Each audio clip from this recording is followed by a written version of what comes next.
আসসালামু আলাইকুম। কেমন আছেন? আশা করি ভালো আছেন। তবে একটা কথা আপনাদেরকে বলি, আপনাদেরকে কোনো সময় অনুরোধ করি নাই যে আমার ভিডিওটা দেখেন। অবশ্যই আজকে আপনাদেরকে অনুরোধ করব যে ভিডিওটা পুরোটাই দেখেন। হয়তো কাজে লাগতে পারে। আজকে একটা টপিক নিয়ে কথা বলবো।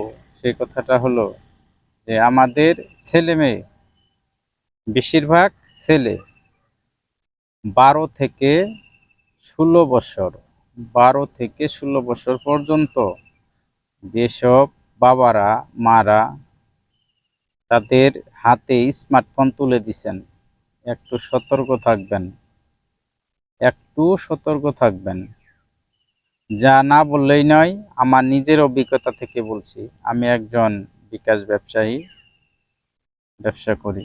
তবে ইদানিং দেখা যাচ্ছে ১২ থেকে ১৬ বছরের ভিতরে ছেলেরা অনেক বিকাশ, নগদ এসব ইউজ করতেছে।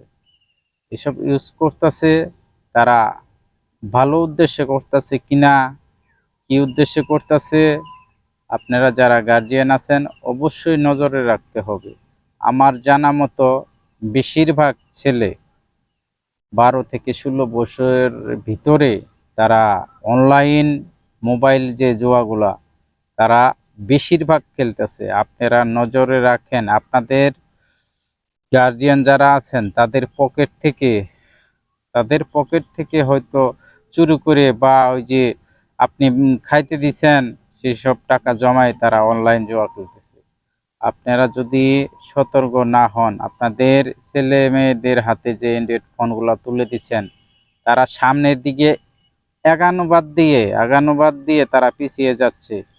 তারা খারাপ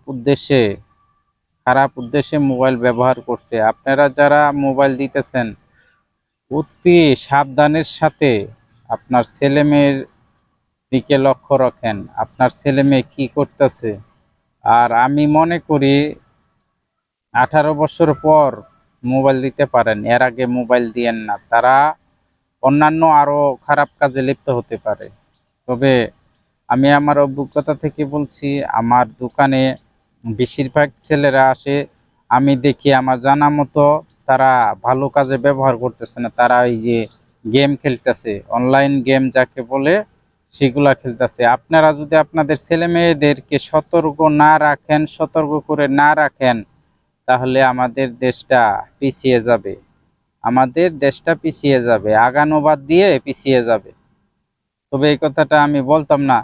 তবে আমি চিন্তা করি যে আমারও তো ছেলে মেয়ে আছে, এর জন্যই ভিডিওটা করলাম, যেন আমার ভিডিওটা দেখে আপনারা এই কাজটা করতে পারেন, মোবাইল থেকে বিরত রাখতে পারেন। তারা আপনাদের ছেলে মেয়েরা কোথায় যায় কি করে একটু নজরে রাখেন। অনুরোধ রইল, আজকের ছেলে মেয়ে আগামীকালের ভবিষ্যৎ। আসসালামু আলাইকুম। ভিডিওটি ভালো লাগলে সবার মাঝে ছড়িয়ে দিবেন, শেয়ার করবেন।